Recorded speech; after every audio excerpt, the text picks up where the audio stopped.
what I mean by quantum quench, and basically a Hamiltonian system which has some coupling, I will call G of t, and I will restrict this coupling to have a feature that as a function of time,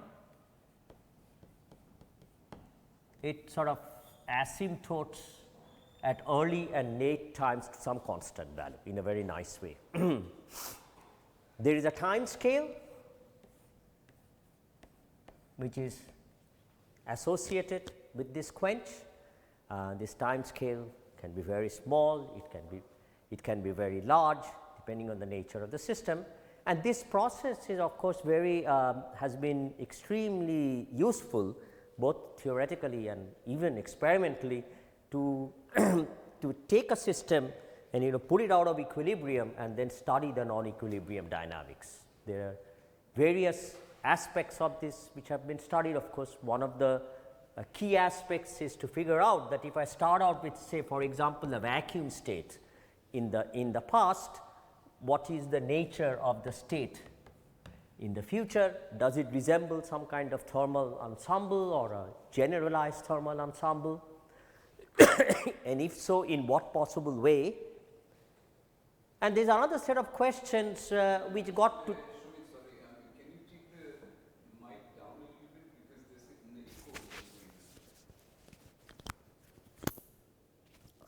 I think this is only for recording. I don't think this is anything. Do we really need to record this talk? Huh? Okay. Yeah, there is an echo. There is some sound, it's not an echo, right? Locksmith echo.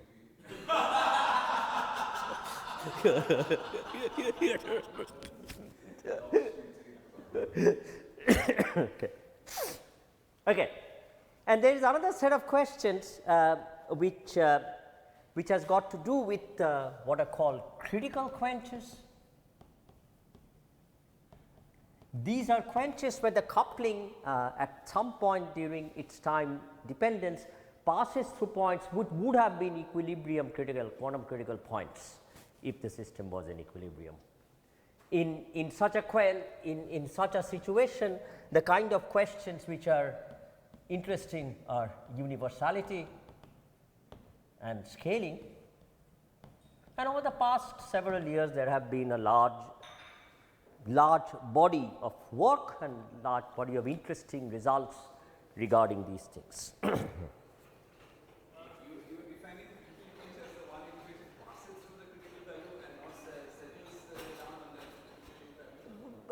It can be both. I mean, it can just go and asymptote to a critical value. This will not be important for my talk. I just mentioned this as a motivation, so long as it goes through some critical region at some point. Okay.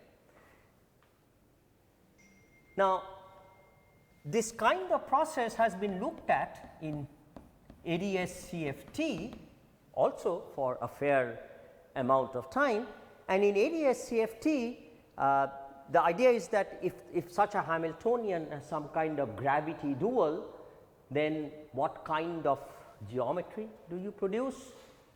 In ADS-CFT, a quantum quench is, in standard ADS-CFT, is a time dependent boundary condition.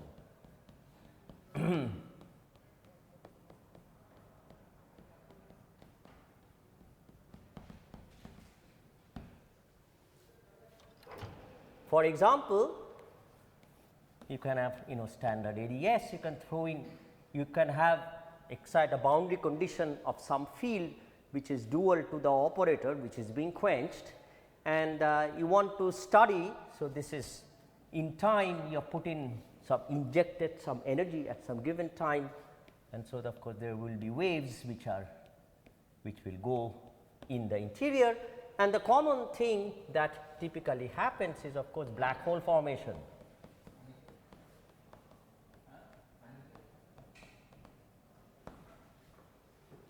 Okay.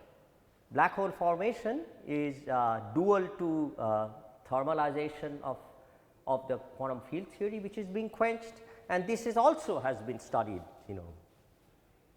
pioneered by people in this room. which have led to a lot of insight into problems in strongly coupled systems. Situations which mimic critical quenches have also been studied in the ADS-CFT, and that has also led to some kind of insight. And perhaps more intriguingly,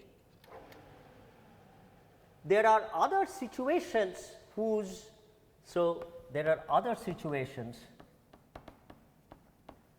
which involve quantum quench, and these are a little bit iffy. This kind of time dependencies have been studied by myself and Sandeep and collaborators for quite a long time, as well as Horowitz and collaborators. And in this, I have said it is iffy because the initial conditions are not very well understood in such a time dependence.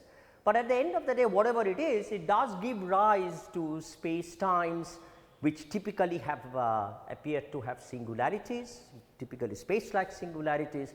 So, they used to be called like holographic cosmologies. So, these I will call them holographic cosmologies. It is a very ill understood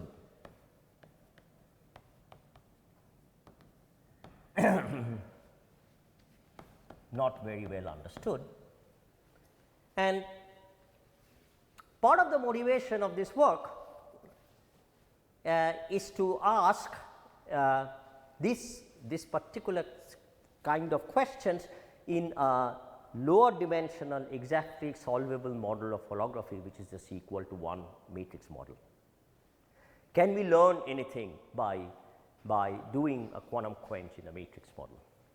So now this the dual theory is now an integrable theory. Dual theory is an integrable theory. The singlet sector is an integrable theory. It does not have black holes, so something else is going to happen. Yes. Okay. Quantum quench in matrix models has been actually pioneered by Gautam and Takeshi Morita quite a number of years ago. Their motivation, so their paper was a lot of motivation for us as well. I do not know, 5 years ago, 6 years ago, something like that. And so, they considered this kind of quench protocols, which I will call abrupt quenches, where the coupling starts with some value and suddenly changes to some other value.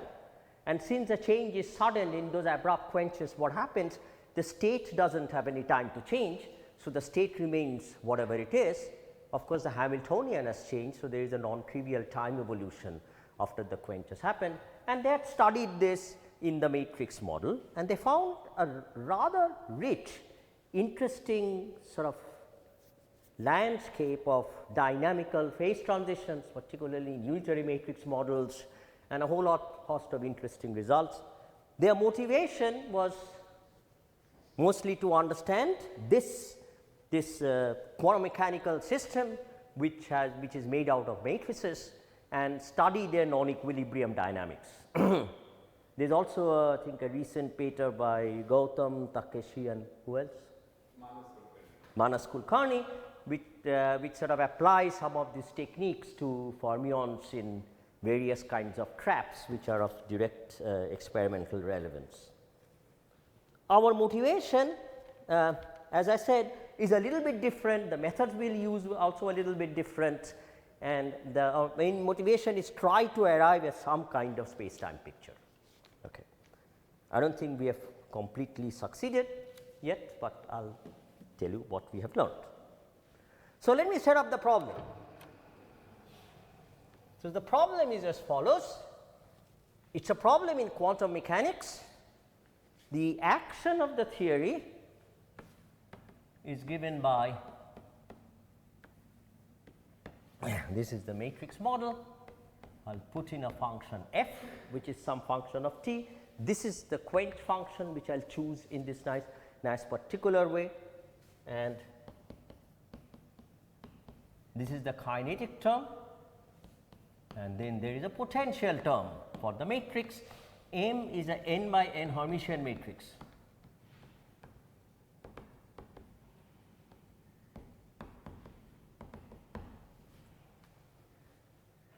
Okay, as is well known,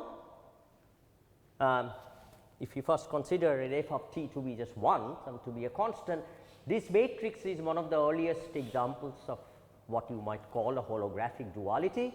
This is dual to two-dimensional string theory. I'll mention the salient aspects of this pretty soon.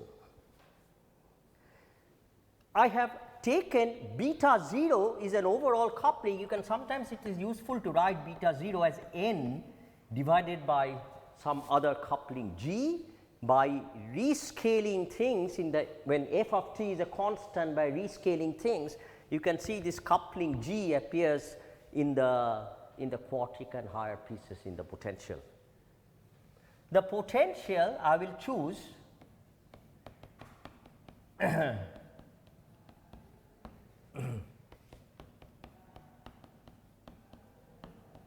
plus higher order terms. As we will see in the limit we are going to work, the all I mean it is only this term which will be significant.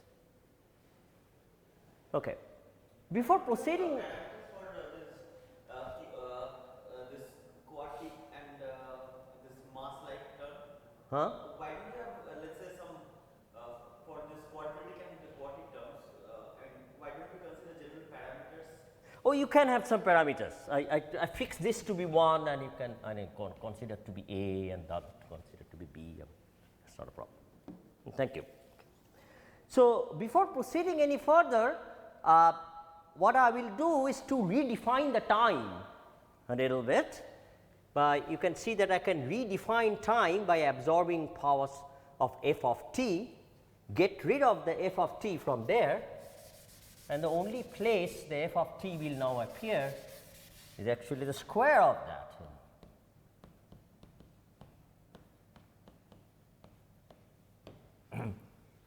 Okay. And this is the time coordinate which we are going to use. Okay. So, basically I have taken t something like that. These are all nice smooth functions, and so this can always be done.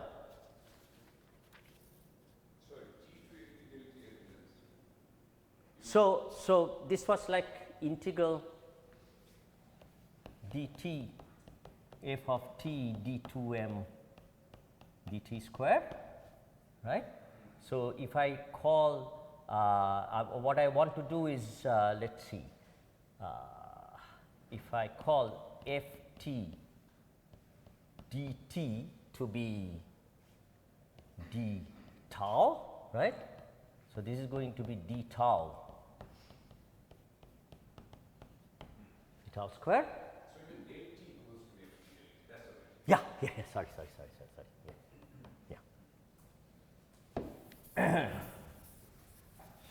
Just a simple, you could state with the original time, but I am not going to do that. Okay. It is well known that we are going to work in the, we are going to actually consider a gauged version of this model. So, by introducing a background gauge field, this is one dimensional. So, there is only one component to the gauge field which is nothing at all, integrating out, that gives rise to a Gauss law constraint. At the end of the day, what this really means is that we are only going to consider singlet states of the theory. Singlet under what?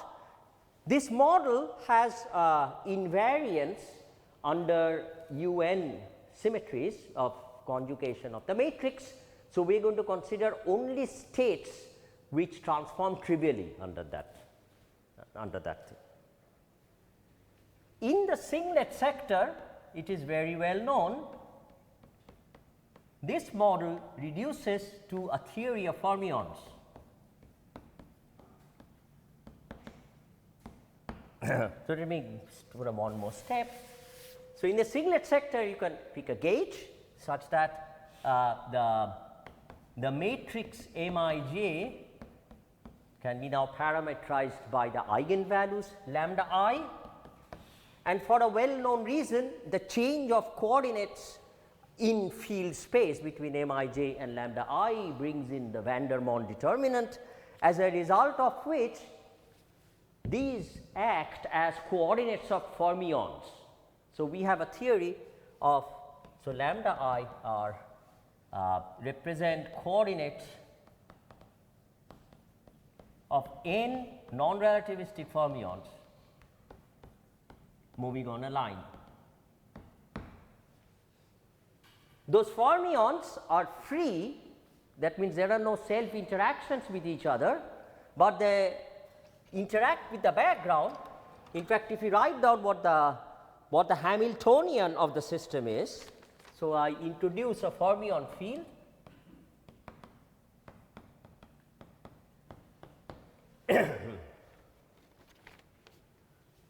chi, which I will call x and t, and the Hamiltonian, let me call it lambda and t, is given by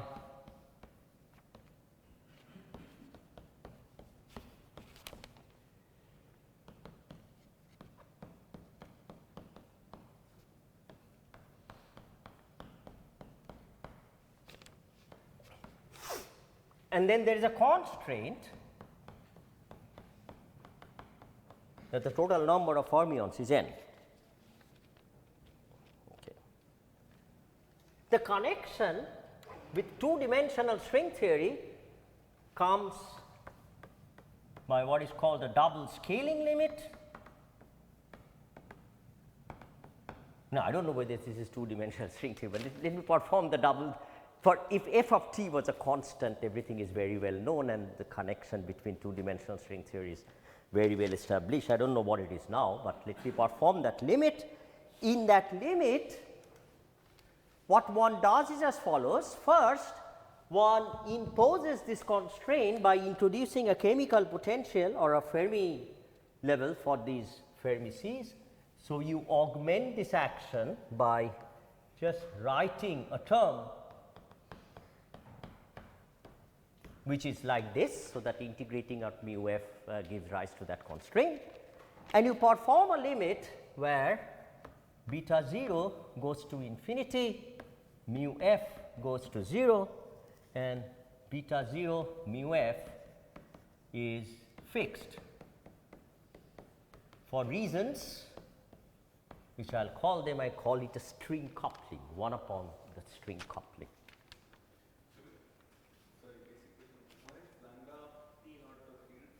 Why is lambda t not the fermion field? What is this chi? Chi is the fermion field, lambda is the coordinator, but that is the first quantized description. Chi is the second quantized description. So, from this construction, it naturally emerges that lambda will be anti-commutating. I mean, it's something like theta in superspace, right? This is anti-commuting as an object. Lambda is just a coordinate of a fermion.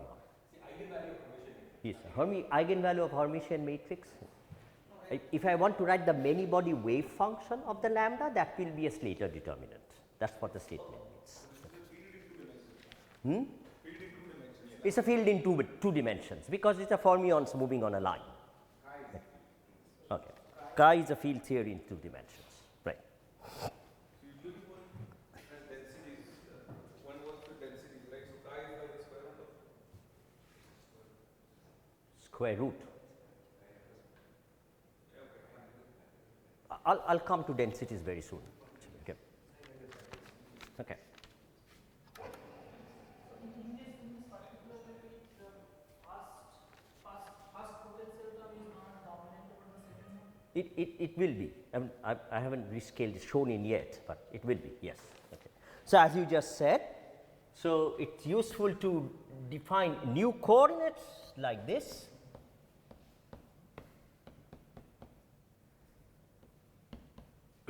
And a new field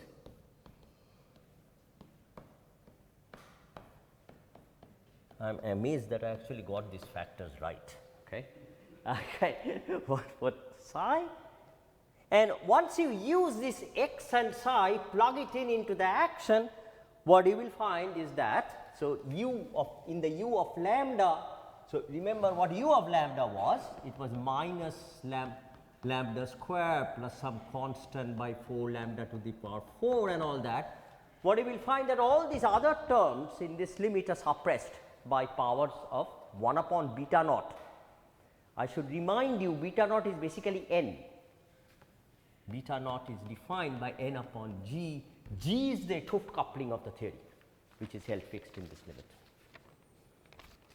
So, in this limit, let me write down what the Hamiltonian is, and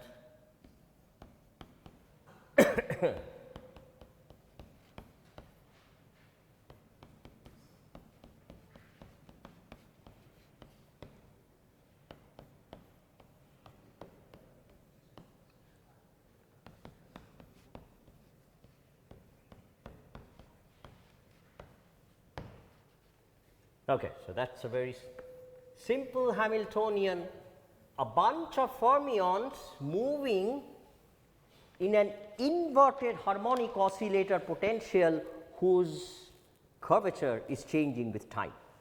So, that is what the problem is. So, you want to solve that problem. Where did this chemical potential in the upper part of the whole curve? Instead of using a chi plus that constant, I have introduced a parameter which is like a Lagrange multiplier if you wish to impose that condition. It will be eventually determined in terms of n by once you find the solution, put it in and use that condition to determine these functions of n. The action gives the Hamiltonian itself. Correct. So, mu f is not there in the action. So, It is like going from canonical to grand canonical ensemble. Mu f is like a chemical, I call it a Fermi level because it is 0 temperature fermions. Okay. So, before proceeding, I should mention that it is clear from the nature of this Hamiltonian, you can of course go ahead and write down what an action is. Gs is appearing in the same place as h bar usually appears in second quantized fermion Hamiltonians. So, in a sense the Gs going to 0 limit is like a semi classical limit of the fermion system.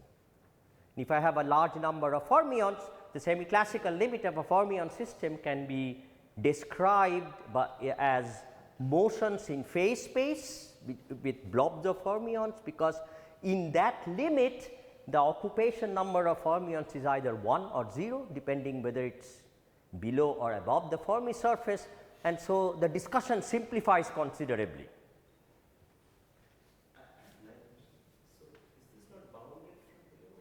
It is not bounded from below, I will come to that. Yeah. Nevertheless, it is interesting. Okay. Okay, let me come to that point. I will return to that point later on. It is of course a potential which is not bounded from below, and you sort of quickly realize at some point you have to take into account that, and that actually comes from the original thing here. So, for large enough values of x, this approximation will not be valid anymore. So, sometimes what is done is to take this potential and put in a cutoff at some very large values of x. So, that you can calculate how far this thing is, and you find that x is of the order of square root of n. that's clear from the scaling there. That is clear from the scaling. Okay. So, in this is an exact formulation of the theory. I mean, there is no so far really there is no approximation which I have been used. Yeah. Is there a power to, so the chi, negative chi, from where we have beta naught gs, 1/2 to psi dash psi. So maybe there is some power you want to write for that. Some power.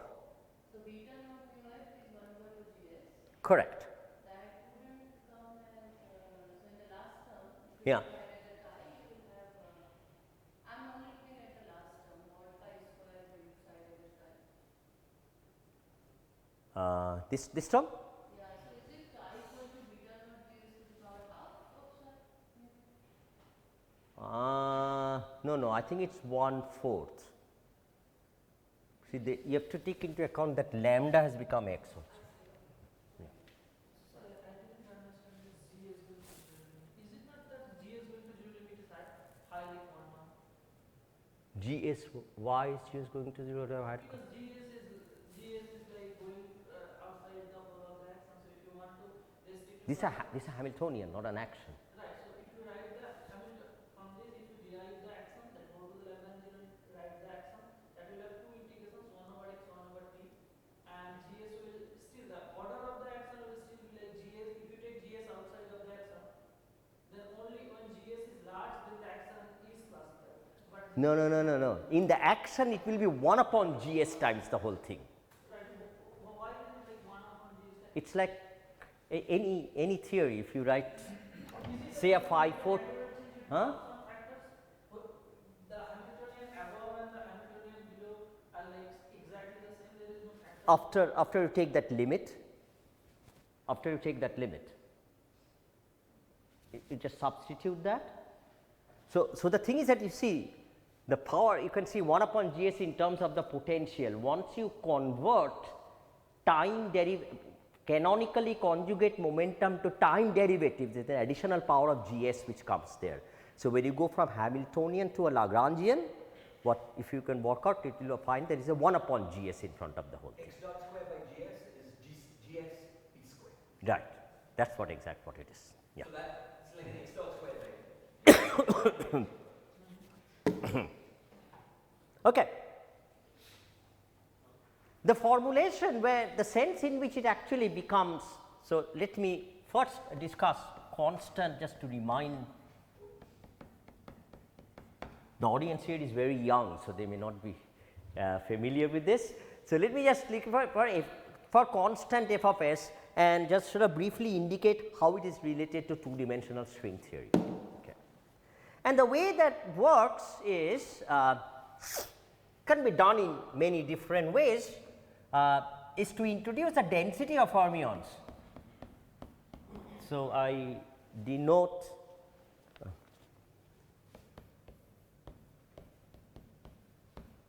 fields high, and similarly there is a current.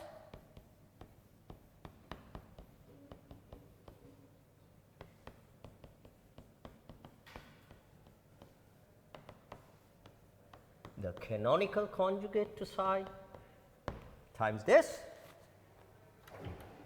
okay, and it's very straightforward to write down what the Hamiltonian is when GS is small. When GS is finite, it becomes a very complicated problem, can be done by various means. I will not go into those complications, okay. And let us just write down what the Hamiltonian of that in terms of this field zeta as a function of x and t. The derivative of zeta is basically the density of fermions. It is sometimes called a Next equation, you mean there is a phi. phi. I mean some other field, the conjugate field, isn't it? No, this field. This is the momentum, because canonically the space momentum is the canonically conjugate momentum times derivative of the scalar field, like a t0x component of the energy momentum tensor. I mean both look like del x theta, that bothers me. No, this is pi is canonical conjugate to, this is canonically conjugate fields, you know. I thought that's the product sign. No. Okay. Xi pi is 1. Yes, Pi. so that's the one. Yeah. So the Lagrangian for this field zeta. So let me write down what the action is. Square.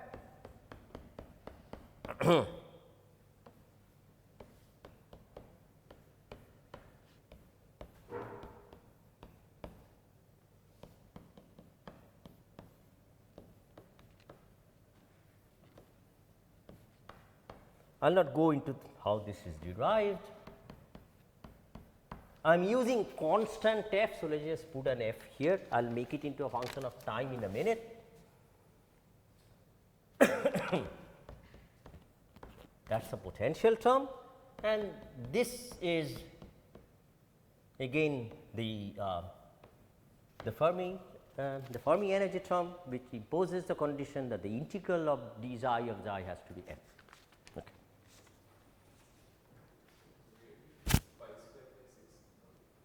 Where did this pi square by 6 come from? Maybe I will tell you in private where that pi square by 6 comes from. Okay. It is an interesting pi square by 6. Okay. I think in atomic physics books this kind of terms are called Thomas Fermi or some such thing. But this pi is not a field pi. Yeah, it is a pi. Apparently today is a pi day because it is 20 to 7. So, TIFR admission test question of doing this determinant of 1 pi 22 by 7 should be asked today. Okay.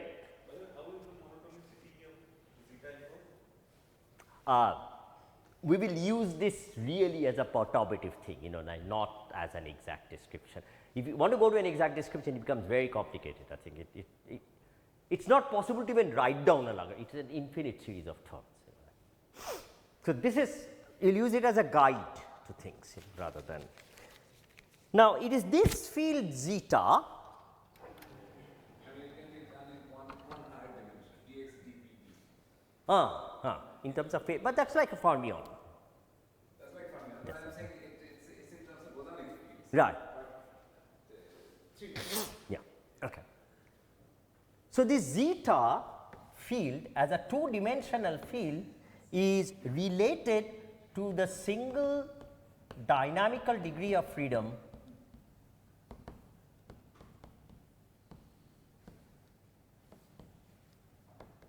of two-dimensional string theory. And the way this works is as follows.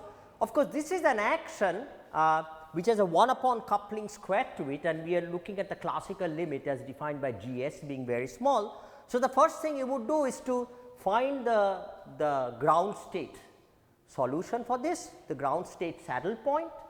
So, I will call that xi naught. So, it is very easy to see, is actually given by f x square minus 1, I think in the conventions which I have used. So, this is the ground state, that means the lowest energy state of the Hamiltonian, and then you are going to do like everything else a fluctuation around that classical ground state solution, as we are doing sort of classical field theory at the moment.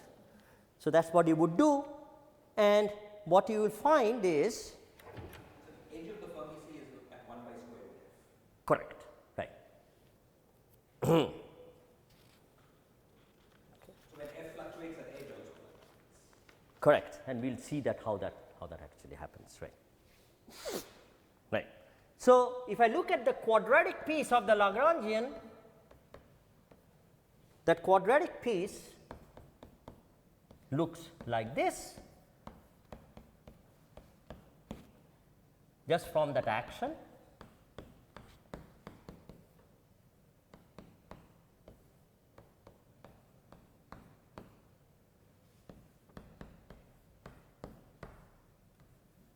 And then there is a cubic piece, and then there is a quartic piece, and so on and so forth, which I will not write down. I will write down the cubic piece, but later on in a different way. Now, this is the Lagrangian of a massless scalar field in 1 plus 1 dimension, and being a massless scalar field, you can only figure out the metric up to a conformal factor. So the del x zeta 0, the form of the right hand side is reminiscent of the weakness semicircle law. Correct. Except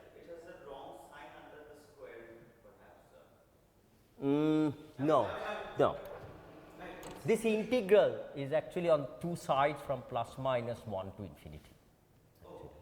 No, he means that the square root of 1 minus fx square rather than fx square minus 1. That's what he means. Square root of 1 minus fx square. Yeah, I mean, That's correct. No, no. The potential is like Potential is inverted harmonic oscillator. That is why it is like that. Why the shift symmetry in zeta came from? Where did the shift symmetry come from? From the beginning, a shift of xi does not change the fermion density.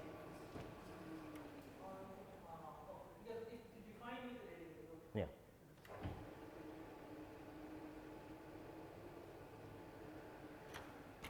Okay. To make this explicit, let me write down this thing by changing coordinates in x and t such that it looks like, really looks like a scalar field in metric which is conformal to just the Minkowskian metric, and that can be very easily done. In this case, you know, this f is irritating. So, let me make this f to be 1 because we did not constant. Okay. So, you can just introduce this object, you know that x has to be greater than 1. So, you introduce a coordinate q, and in terms of this coordinate, this just becomes dq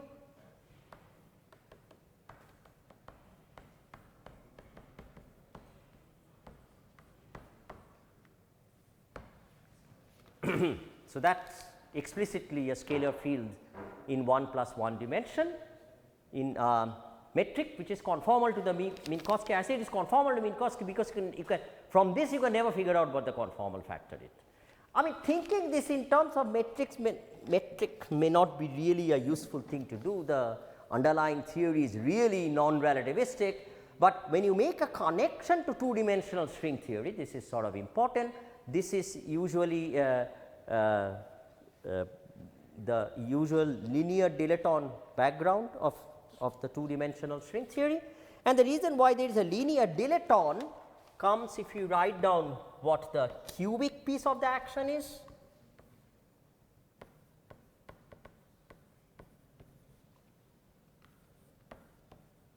There is some structure here.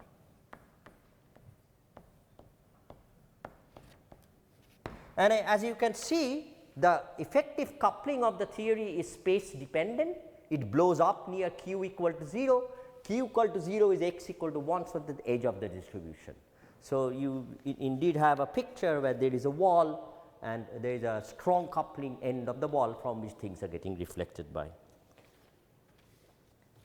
What do we do for non-constant f of t? So this eta is in the end going to be roughly the Newtonic field.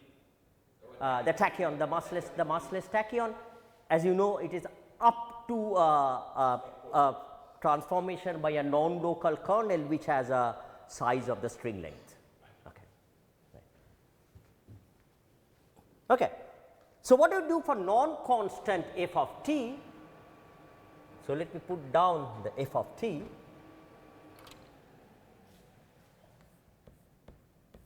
When you have explicitly time dependent Hamiltonian, of course, you do not ask questions like what is the ground state energy, that does not mean anything. You ask questions about initial conditions, you know, what do you start out with the system with and how does it evolve in time. Okay. So that is the approach we are going to do.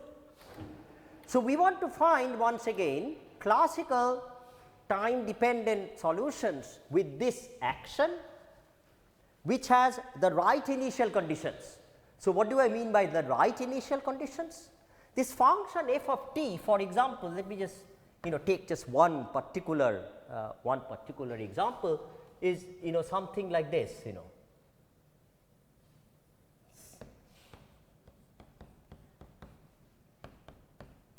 It starts from some value f0, ends at some value f1 with some smooth time dependence over some time scale. Okay. So, I am going to start with the initial conditions at very early times. Of course, this f is really very close to a constant. So, that at very early times it sort of makes sense of talking in terms of eigenstates of the Hamiltonian. So, we are going to put the system in the kind of the ground state at this time. More accurately, what you need to do is to take a very large negative time t and impose adiabatic, because in the very beginning the system is very slowly changing in time, right. So, there is an adiabatic expansion, a classical adiabatic equation of the equations of motion, which is a time derivative expansion, and you want to impose the condition that the field and its time derivative agrees with that. It is one choice of a nice initial condition, agrees with the adiabatic solution and its time derivative at a large enough negative time.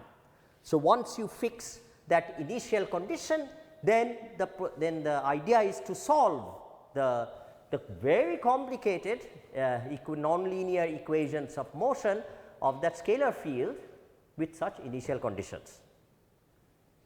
Looks like a daunting task. So, what is the density distribution? Initially. See, initially the density distribution is the standard thing, like let me draw it in phase space, like this is P and X.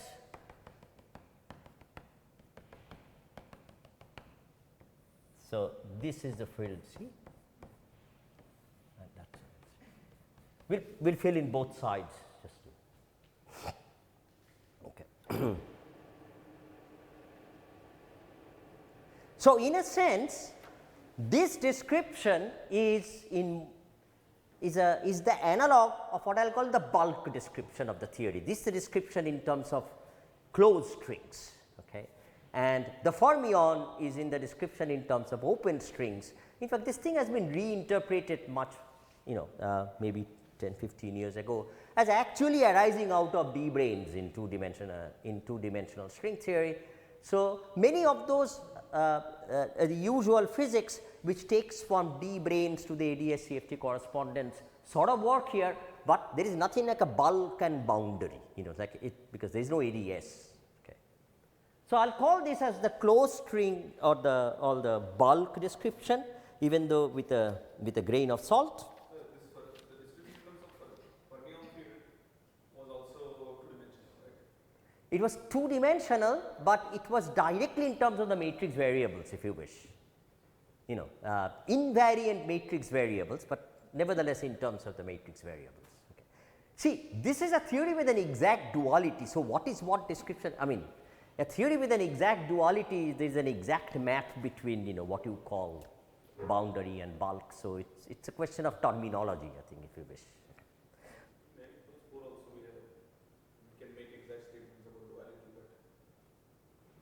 But there in terms of loops, Wilson loops? No, just local operators on the boundary and state. Yeah, but I mean it's not like a change of variables from gluons to string fields, right. Here it is like that. Okay. Of course, there is a dictionary, otherwise ADS-CFT does not make sense.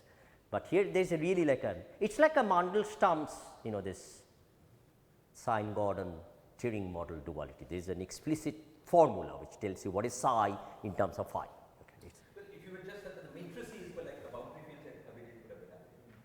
Yeah. Matrices, Yeah, matrices. Okay. Yeah. Good. Yeah. Oops. Okay. So, of course, it looks like a daunting task to take this action and with a time dependent f of t and solve the nonlinear equations of motion with these initial conditions.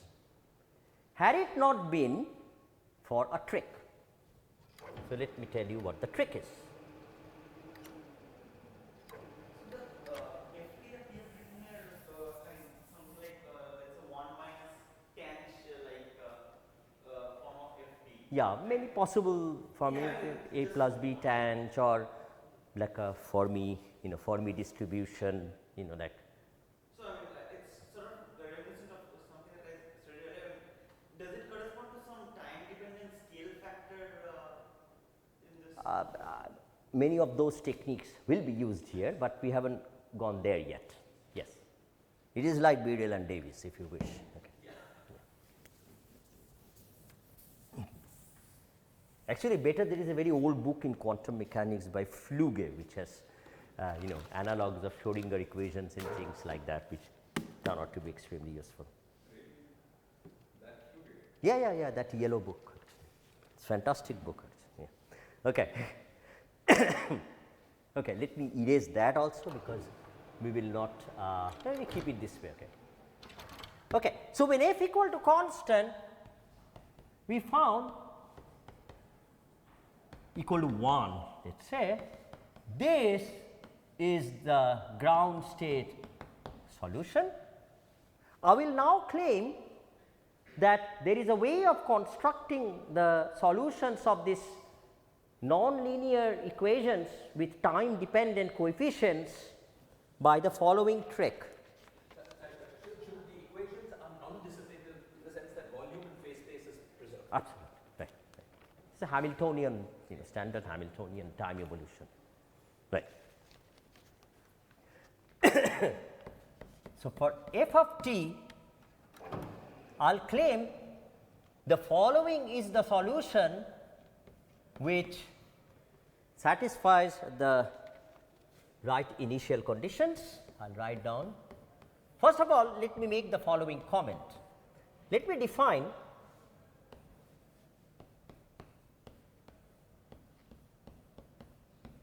an object like this and a thing for the time derivative,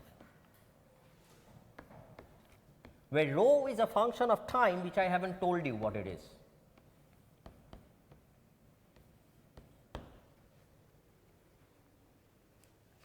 Just put this some particular ansatz for a time dependent field. Okay. Plug it into the equations of motion which follow from that action. What you will find that these solve the equations of motion if rho satisfies an ordinary differential equation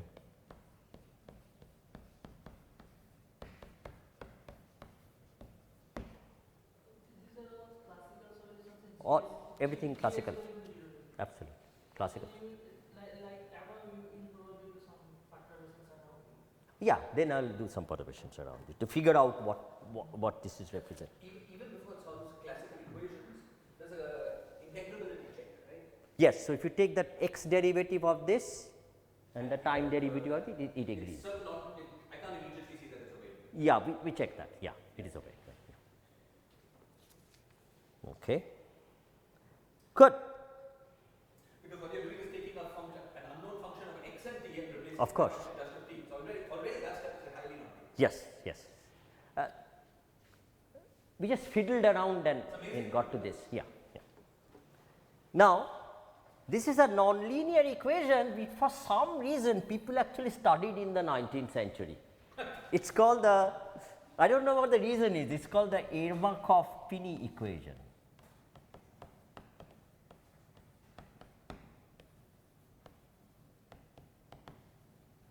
And this equation has amazing properties, even though it is nonlinear, of course, it does not have superposition laws, but something like that, as we will see later on, which became very useful to us. I should tell you, how did we get this? We did not invent it out of the blue. There is actually a large literature, but papers which I wouldn't have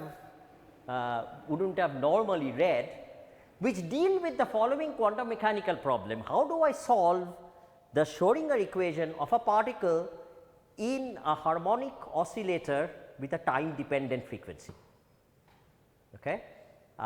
It turned out that some time ago we were interested in this problem also from the point of view of quantum quench, because in my past work I have been mostly concentrating on relativistic quantum field theories, and whenever I went and gave a talk somewhere, some condensed matter person would say, but we are only interested in non-relativistic systems. So, what happens for non-relativistic systems? So, we decided to look for standard questions in quantum quench from the condensed matter point of view for a set of fermions in a harmonic trap which changes with time and examine the various situations here. So, we learned a few things there which we applied now to this inverted harmonic. And the way it connects to that, of course, you can see, of course, there will be a connection. After all, we are dealing with fermions in some x square. Now, it is minus x square, it just changes some signs there. So, I will not tell you what the thing is. So, the thing is this, that what these people do is if you want to solve the time dependent Schrodinger equation in the presence of an omega square of t, this is what you do. You start with the standard Hermite polynomial stationary state solutions of constant frequency omega, and you introduce this rho of t in a clever way to obtain solutions which solve the time dependent equations exactly. And then the whole trick there was to choose the rho, solve this equation with the right initial conditions, because you want that at t equal to minus infinity it goes back to what it is, at t equal to plus infinity you want to figure out what that was, and that is exactly what we did. So, is that problem classically solvable? Harmonic oscillator with the arbitrary time dependence? So, that problem gets mapped into this problem. Classical. Just a classical motion of harmonic oscillator. Yeah, well, that too actually, I mean they are all actually connected to this, as we will see that solution of this equation is actually related solution to that of that classical problem as well in a very interesting way. I should also make a comment that not surprisingly these, so you can see that not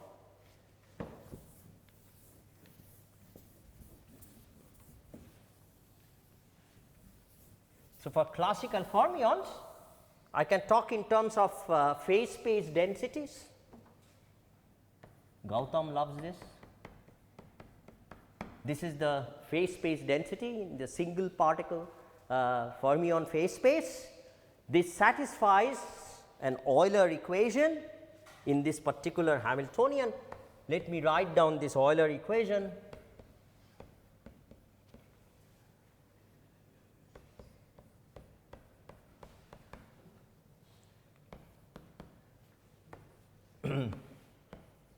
U equal to 0,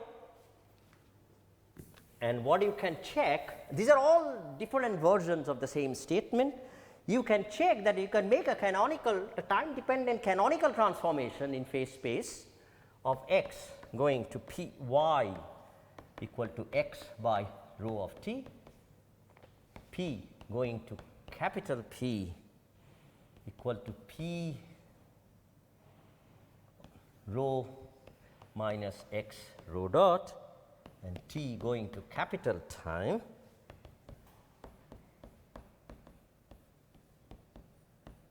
indefinite integral this. If you make that transformation, the claim is this equation becomes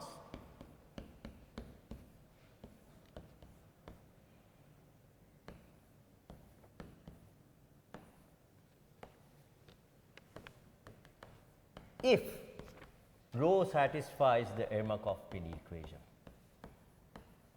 That is a very short calculation to check that this actually happens. So that's the answer to Shirada's question, because the Euler equation Mm-hmm. is related to chasing single particle, Correct. and Correct. so therefore the single particle thing is satisfied Okay. by this. So, I will point out, and I will now show you another connection to the classical particle problem, and that has got to do with ways of solving the, of course, this is a nonlinear equation, and you say, what have you done? Of course, you reduced a partial differential equation to an ordinary differential equation, great progress, but now you need to know how to solve this equation, it's pretty non-trivial. Yeah. So, fermions classically in the phase space is half compared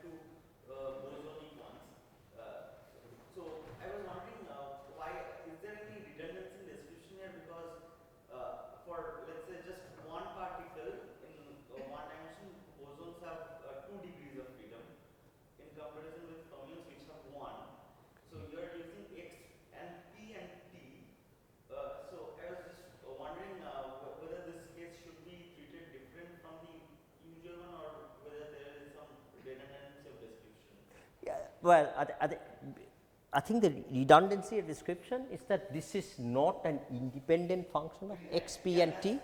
It has to satisfy an equation. At the classical level, that equation is just u square equal to u. At the quantum level, there is a modification of that equation which involves a Moyal, which involves a Moyal product. Good point. Okay. So, how do I solve that equation?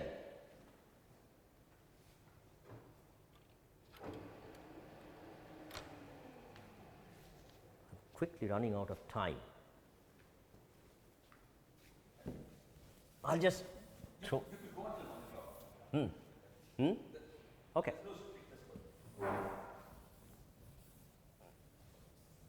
No, I don't want to take too long.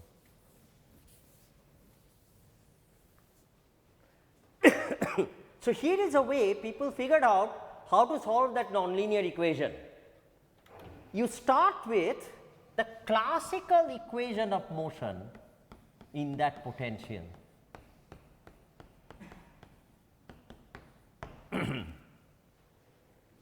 Okay. Suppose you are able to solve this equation, that is a much easier thing to do. I mean, you can surely find f square f of t where you can solve this equation of motion. Okay. Let u and v be the two independent solutions.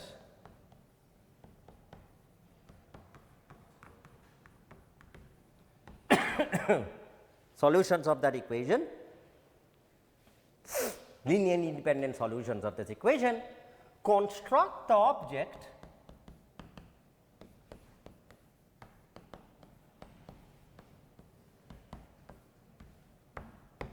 where A, B and C are constants and impose the condition is 1 upon the Wronskian, which is of course a constant for this particular differential operator. So, 1 upon the Wronskian of these two solutions u and v. You know, even 30 years ago this did not work. It is amazing. You can go to the end, right, okay.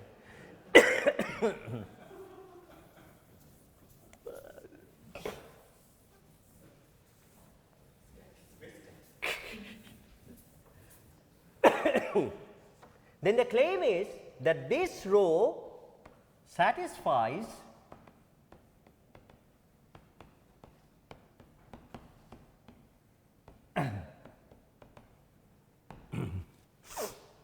so the procedure is very simple. You solve this classical equation of motion, it is a linear ordinary differential equation, find the two linearly independent solutions, okay, form this combination and choose A, B and C such that this Wronskian condition is satisfied. A direct calculation will show that this row will satisfy that Ermakov-Pini equation. So, the procedure has become now very simple. So, the main point of the whole thing was to choose the right initial conditions for our problem. So, you can start imposing the right initial conditions at the levels of the u's and the v's, you know, like if it is a inverted harmonic oscillator, one of them will exponentially grow, the other will be exponentially damped, right, and if you take the products, choose the A, B's and C, you know, cleverly to obtain a solution of what you want. Once you obtain the solution, you have a solution of this collective field theory. So, I will not give you the details of many of these solutions. I mean, clearly given some, I mean, we have been able to find interesting solutions with interesting quench profiles of the type which I have mentioned. And once you impose the initial conditions. Yeah, once you impose. It involves choice of two things, right? U and V. U and V are the two independent solutions. There are two constants, and because there is this relationship, so that's how you can fix it. Okay. Of course. Basically, is the reason in the end that turned out to be solvable that and it was related to a single particle problem. Yes, that's right. Yeah. So in some sense, though, it was written in a very complicated way, since it was capturing just free dynamics. Yes, that's right. Yeah. Yeah. But of course, this is very funny. This rho is like square root of something. So it's I have no intuition why like. I mean, I don't know why Russians looked at it and found that this is the way to solve the solution. Okay. Good.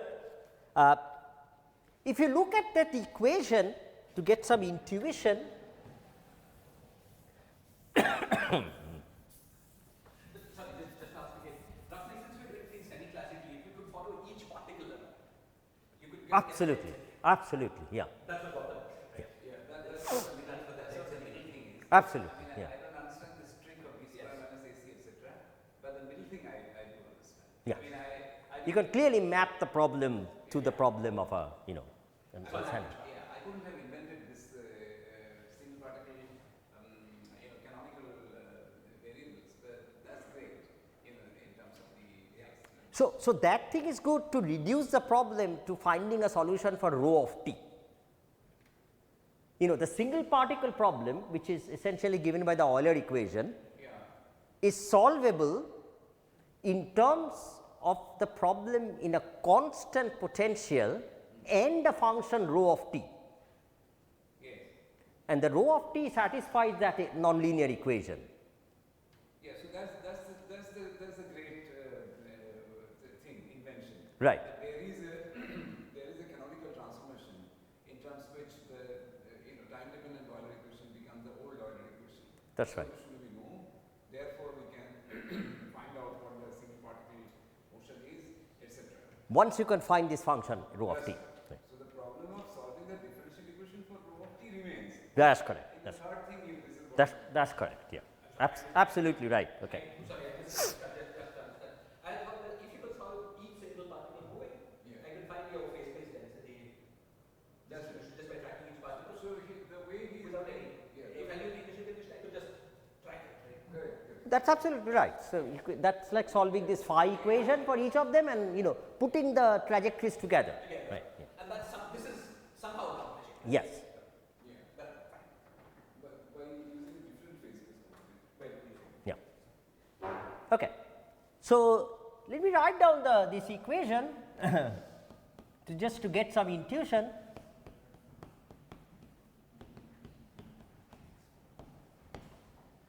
There is a lowest order adiabatic solution which is just rho square of f of t. This is the solution which is obtained by completely ignoring the derivative term, and then you can proceed and do a time derivative expansion around this solution. Okay. And as you would expect, if everything was varying very slowly all the time, and nothing special happened, there was no gaplessness at any point, I mean you could trust this adiabatic solution order by order in the time derivative expansion. Okay. So the interesting thing happens. Okay, so I don't want to write down explicit solutions. There's some hypergeometric functions, but you can write them down. Okay, whatever it is. So let me just describe the gross features of the solutions, and let me just do one particular case, and then maybe if you're interested, I can tell the other ones. Okay. The qualitative nature of these solutions, what happens? So let's look at Quench profiles which are like this, something like this. It goes from some f0 to some f1.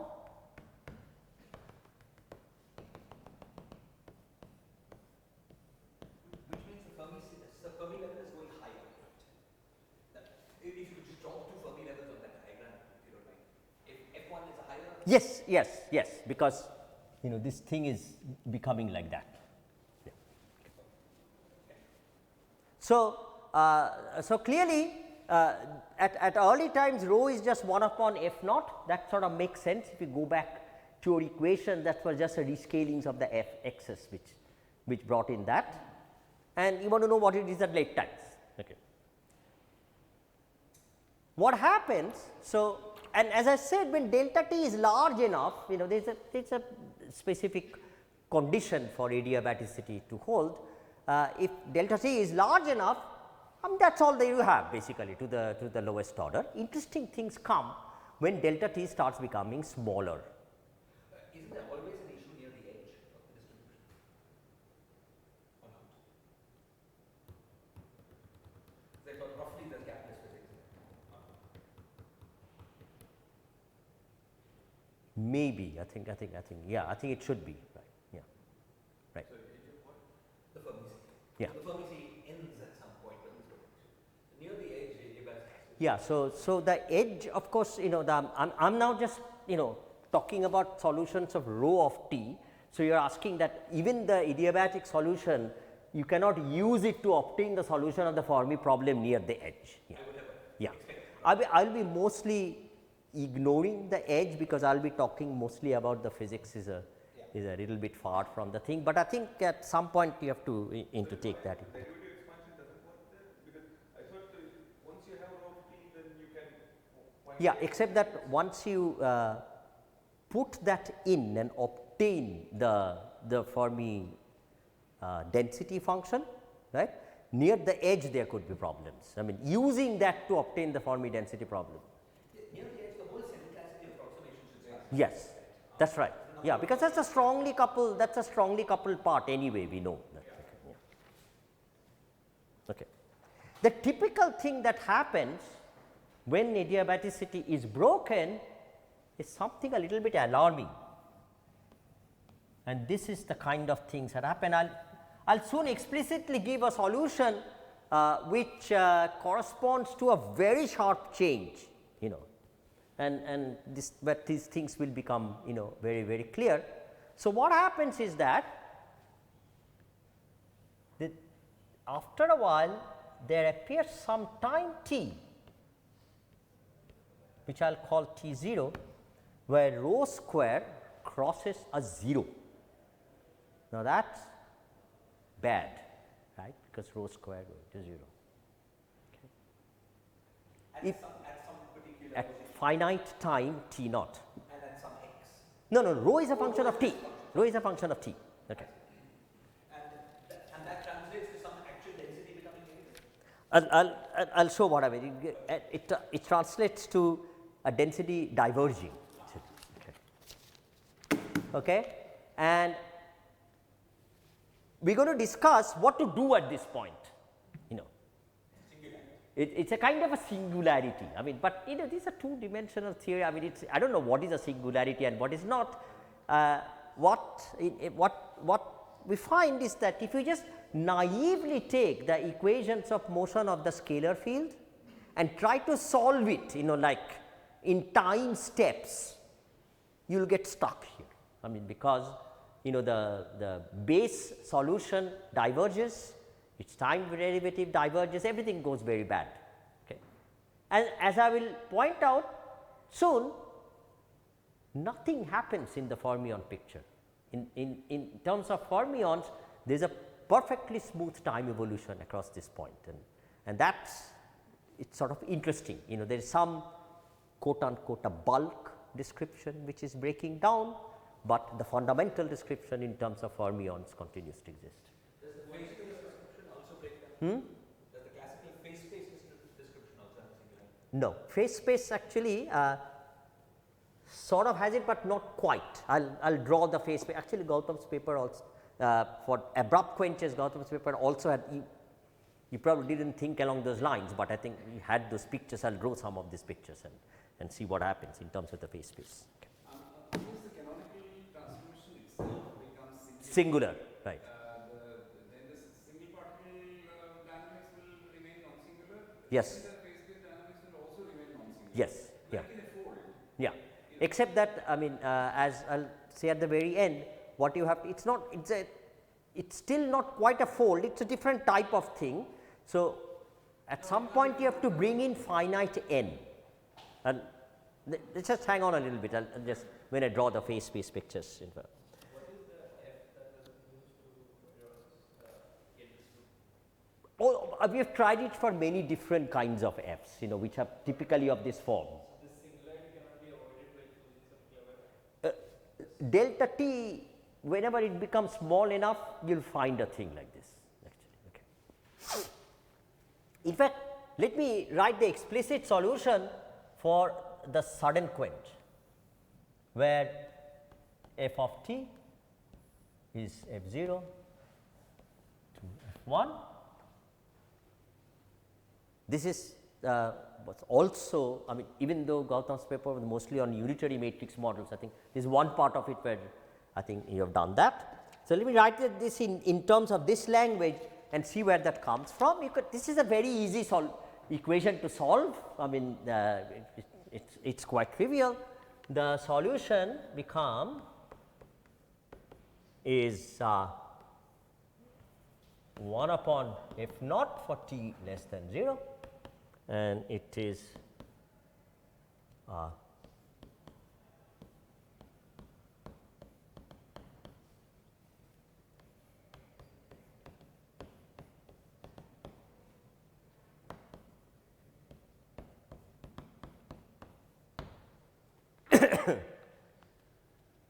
and recall the eigenvalue density has a 1 upon rho square of t.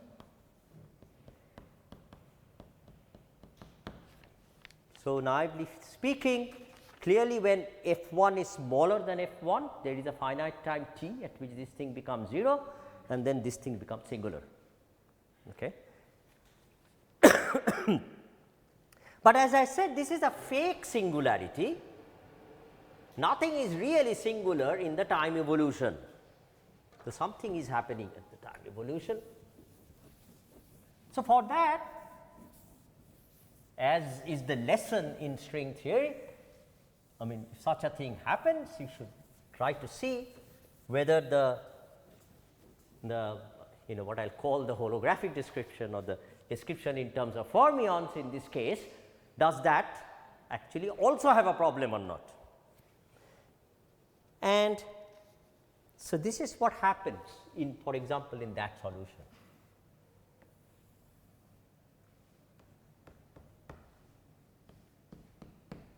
Okay. So, I'll draw some profiles. Everything you should reflect on the right side as well. So, I'll draw what the left side is. So, at t up to t equal to 0, it is stationary, and this is the field Fermi C, this is the Fermi surface. As time evolves, there are no colored chalks. This Fermi surface goes like this, goes around, and at the time t equal to 0, what happens is that the Fermi surface becomes like that.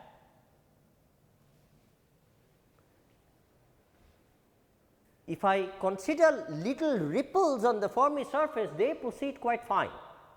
What happens after that? The Fermi surface bends over to the other side. That means fermions are crossing over to the other side after this point. Okay. And now it is clear why you found some kind of a bulk kind of singularity, because at any given point you would sort of, the eigenvalue density is the difference of these 2 points, because this extend, and there it becomes completely singular. I mean, this description in terms of the eigenvalue density is what that has failed. Okay. I'll come back to this very soon, because as I said, there has to be a wall here, and something interesting happens when you actually take into account that wall, but we cannot deal it with really analytically. So, I will not hold that. Infinite. It is just 1 upon rho square of t x square minus rho square for any finite x. That is also happening in the fermionic picture, right? So, It's in phase space, everything is fine. It is a choice of polarization of what you call x and p in phase space that is breaking down. You have to change that. And am I right, Gautam? You can suddenly choose a different x, like what you call x in the phase space. If 1 over rho appeared in your canonical transmission, then it's getting singular. That's right, but I mean that is just a trick of obtaining the solution, as I said. But this you can directly solve, and this is what you will get in fact. You can directly solve the fermion dynamics in this case. Yeah, so in terms of single particle thing, where is the, if I do something abrupt? So, I will tell you what happens if I take a trajectory of a single particle up to t equal to 0, the potential was like this. Okay. What is t equal to 0? T equal to 0 is up to t equal to 0, it was a constant f naught In this abrupt thing. in this abrupt thing. So, the particle comes in, but by that time it depends on the initial conditions. You can for example choose a trajectory which sort of hits the thing at t equal to 0, okay. But then it suddenly changes, and it pumps in some energy into the particle by doing that, and what it does is that the new potential has become something like this. It sort of jumps to this point and returns back. That is what the trajectory sort of looks like. Is it possible to choose f of t such that you can make space derivatives parametrically smaller than time derivatives of this zeta? I'm asking this because then it might be possible that even if you are near the Fermi surface, classical description is still valid.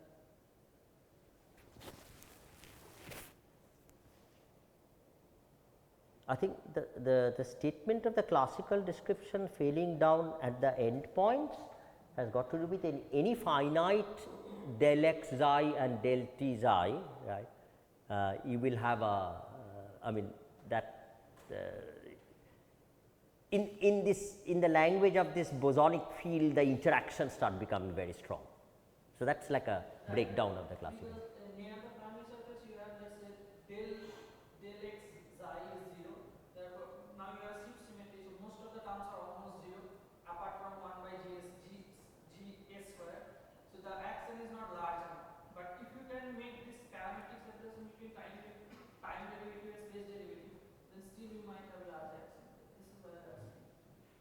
I don't know, I have not thought along those lines. Sorry, I've got a very stupid question. Your diagram seems to indicate, if I take it, does that thing then curve around and come back? This thing, no, it just keeps going. So what happens is, there is a, on the other side, the same thing sort of happens. You start like this, sort of goes like this, and in a sense the filled thing sort of starts filling up the entire space. Sorry, but what I'm not understanding is that it looks like if it go to p equals infinity at that fixed x, that shouldn't be right. Or, I mean, That is a n equal to infinity artifact, because if you really drew these pictures for any finite and large n, this thing is sort of like this. Let me draw it, sort of try to draw it. So, at some intermediate time it sort of looks sort of like that, and then as this goes like this, at some point it sort of turns back, like what I am saying, at finite n, this the filled blob sort of looks like this actually. So I'm misunderstanding something more elementary. I can't understand why your Fermi sea extends to some very high height of order n when this kind of quench happens. I would have thought it would have knocked around a bit, but by a finite amount. And it's something elementary I don't understand. I apologize. I think this has got to do with this fact that this rho squared is hitting a 0. But just in the physical problem, suppose I look at the physical potential. Right. Doesn't look like anything.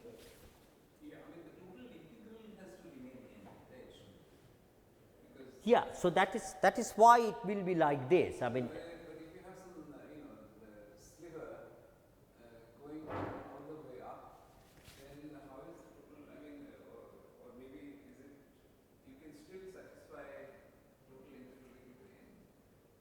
Yeah, this can actually go pretty up, but the volume is the same. But you're saying that some eigenvalues, some of the particles are driven to extremely high energies, high momentum of order n, and I cannot understand why that's happening. So there is a I'm just dynamically it looks like an order 1 change in the momentum. I'm sorry, misunderstanding something. Am I saying that some particles are driven to very high momenta? Probably not. Maybe I'm misunderstanding that. Because the diagram seems to be saying that fixed x, your particles of arbitrarily high PR. I may be misunderstanding that diagram. Does that turn around? Does that curve around, or does it just keep going there? No, it just keep going. Then doesn't it say that at some x, you have the left of that curve, the left of that curve is filled, right? The left of this curve. Yes. Everything to the left of that is filled. Filled, that's right, yes. So now we have that filled region is extended to be equals very large at fixed x. So that there are particles at very large peak at some x. Maybe this is happening where because there is a very sudden change. But you know, suppose I had a harmonic oscillator and a potential, I change it very suddenly, nothing drastic happens. Its kinetic energy before and after is unchanged, it moves in the new potential.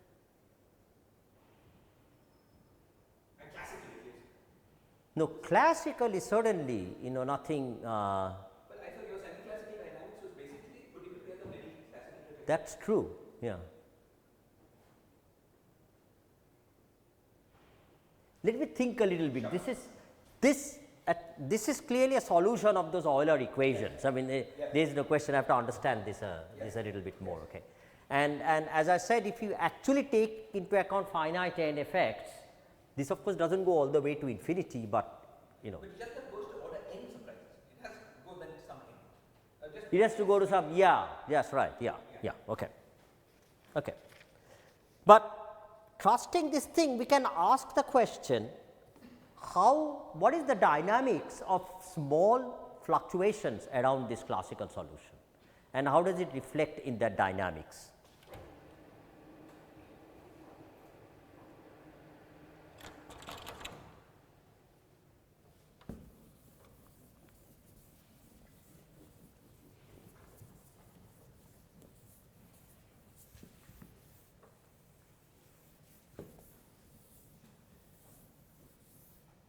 So, as usual, we will take the solution and write the dynamics for eta, and ask the question. So, once again eta will be, so what will eta propagate like? Eta will propagate like a scalar field in some time dependent background, in some time dependent metric. Okay. But this is really 2 dimensions. In 2 dimensions, almost any metric can be made conformally flat, conformal to Minkowski space, at least locally. And you might ask that, is there now a change of coordinates which renders the quadratic part of the action just like a massless scalar field in the Minkowski space? This is the analog of the statement I started out with, that with a constant f, one went to this time of flight variables to do that. So, it turns out that you can, and that change of coordinates in fact is, you can almost guess what it is. Typically for any rho of t, you can write this cos of q. So, q is one coordinate and the time t, this just follows from that equation.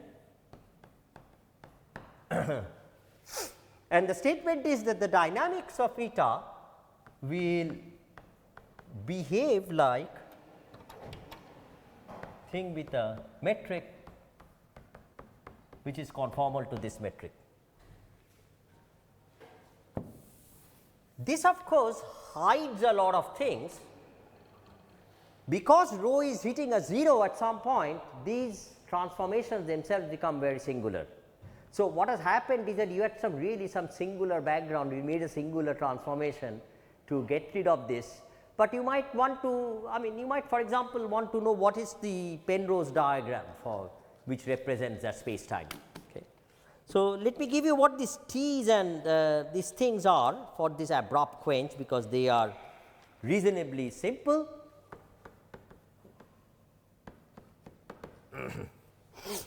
For abrupt quench, what you have with this is given by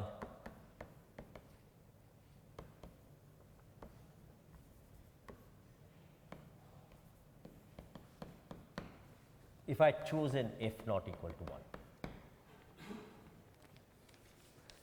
So, this immediately tells you that clearly these do not cover the entire time stream, because as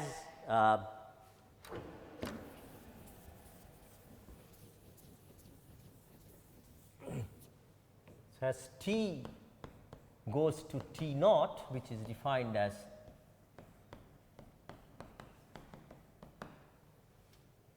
capital T goes to infinity, but the matrix model tells you that you have to extend the space time beyond this point, because there is a time, I mean the evolution just proceeds beyond this point. So, you have to have another patch.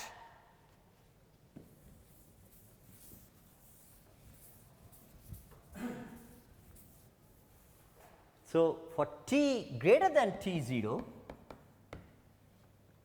you can sort of extend this rho square. See, this rho square is kind of an independent, is kind of an intermediate thing in solving the equations.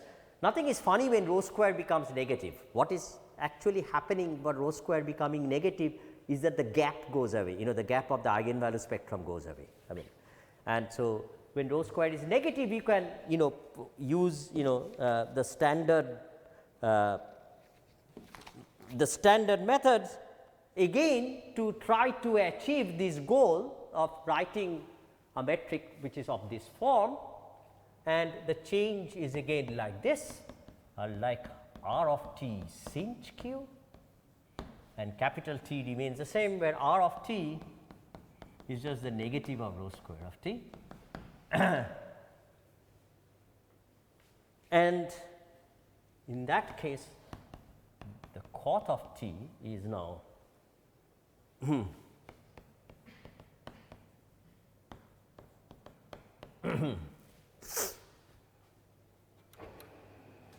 if you trust this, so again these transformations, what it does, it takes a quadratic part of the action and writes that as just as a massless field moving in some conformal to Minkowski diagram. But then you find something very strange, and the strange thing is that at t goes to infinity, capital T goes to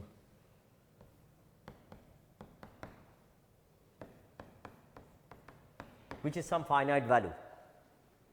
So, I mean if this was like a normal relativistic usual scalar theory, he would only say that okay, this is you got to extend the space time beyond that, but the underlying dynamics is given by the matrix model. There is nothing after small t going to infinity. So, it appears that you just stop somewhere. It sort of looks like a space like boundary of space time. If you actually calculate couplings, the couplings actually become very large at that point. So, it is like you have produced something which is really like a space like singularity, if this picture is to be trusted. I mean, this is the transformation that we used to do in order to describe fermions going over. Like x square, which is actually cos, which would have been rho square cos square in q. Now it becomes sinh. In terms of sinh square, and somehow that is making rho square flip sign as well. Right.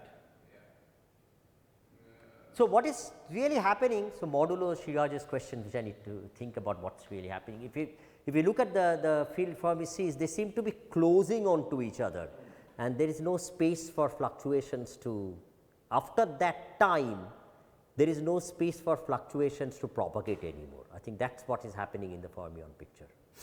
And it sort of reflects itself if you try to manufacture a space time interpretation of this, you will be sort of led to the strange, I do not know whether this is right or wrong, to the conclusion that there is like a space like boundary of space time. I should end by saying that for reasons I do not quite understand, but maybe a little bit of thinking I will understand. Some of this, yeah.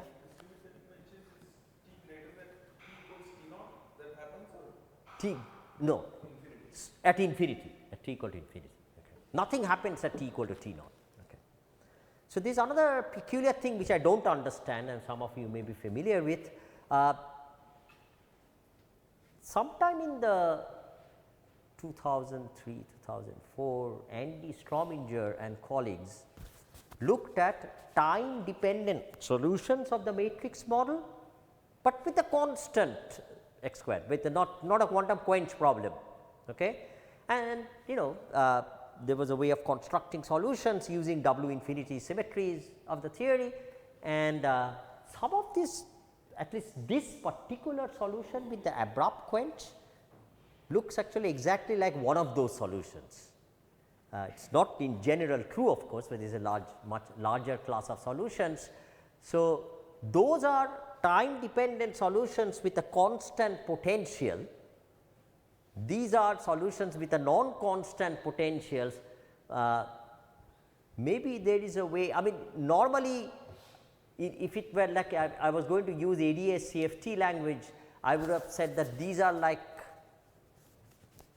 normalizable solutions in the bulk, and these are sort of like non-normalizable in the sense that because they change the change the Hamiltonian itself, but of course both of them in a sense do the same thing, but I do not know why there is some intimate relationship between these things, and but maybe with a little bit of thinking we will be able to figure this out. So, anyway, as I said, the conclusions are not definitive at the moment, but there could be some interesting interplay of what we call space time as emerging from more fundamental constituents, and these, I mean that already is one of the lessons in string theory if you wish, but in time dependent situations this can lead to interesting stuff. Of course, this is all 2 dimensions, so it is not as interesting as anything else, but on the other hand it is sort of solvable. So, I think maybe there is something we can learn from